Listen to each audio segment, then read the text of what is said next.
নতুন অর্থবছরের প্রথম মুদ্রানীতিতে কোনো চমক দিতে পারেনি বাংলাদেশ ব্যাংক। নীতি সুদহার 10%ই অপরিবর্তিত থাকলেও বেসরকারি খাতে ঋণ প্রবৃদ্ধির লক্ষ্যমাত্রা আরও 2.6% কমিয়ে 7.2% নামিয়ে আনা হলো। যখন সরকারের ঋণ নেওয়ার লক্ষ্যমাত্রা কিছুটা বাড়িয়ে ধরা হয়েছে 20.4%। গভর্নর বললেন, মূল্যস্ফীতি 5%-এর নিচে নামলেই শুধু নীতি সুদহার কমানো হবে। এমন অবস্থায়ও তিনি আশা করছেন আগামী বছরে 5.5 থেকে 6% জিডিপি প্রবৃদ্ধি অর্জিত হবে। অনুপ অধিকারী তরুণ জানাচ্ছেন বিস্তারিত। নীতি সুদহার 10% অপরিবর্তিত রেখেই নতুন মুদ্রানীতি ঘোষণা করল বাংলাদেশ ব্যাংক। যদিও গভর্নর বললেন, মূল্যস্ফীতি 3 থেকে 5% নেমে এলে পলিসি রেট কমবে। তার যুক্তি হলো, মূল্যস্ফীতি নিয়ন্ত্রণ করতে গিয়ে প্রবৃদ্ধির কথা ভুলে যেতে হচ্ছে।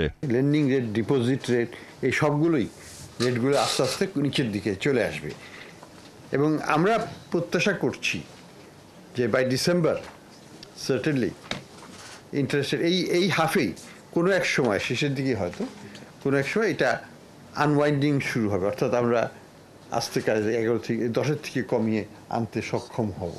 কবে হবে সেটা জানি না। যখনই 7%-এর নিচে যাবে আমরা তখন এটার উপর কাজ করব। এটাই হচ্ছে আমাদের মানে পলিসি স্ট্যান্স। তিনি বলেন, প্রবৃদ্ধি হলো, কিন্তু তা আবার এস আলমদের পকেটে গেল, তাতে লাভ কি হবে? আমি দেখালাম 14% প্রবৃদ্ধি হয়েছে ব্যক্তি খাতের লোন, এস আলমের পকেটে গেল, কি লাভ হয়েছে? দেশের ক্ষতি তো হয়েছে।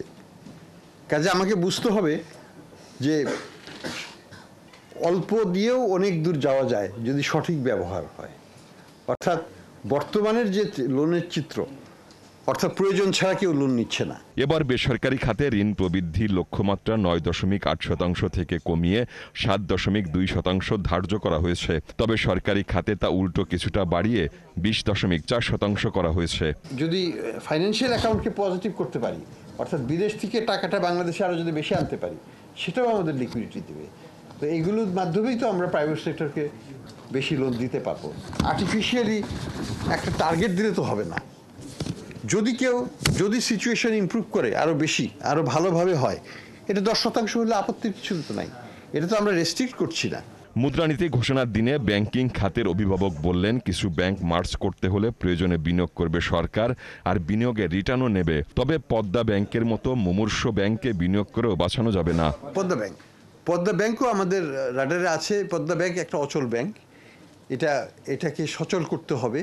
সচল করতে হলে হয়তো পদ্মা ব্যাংক হয়তো নাও থাকতে পারে, হয়তো এটাকে মার্চ করে দিতে হতে পারে।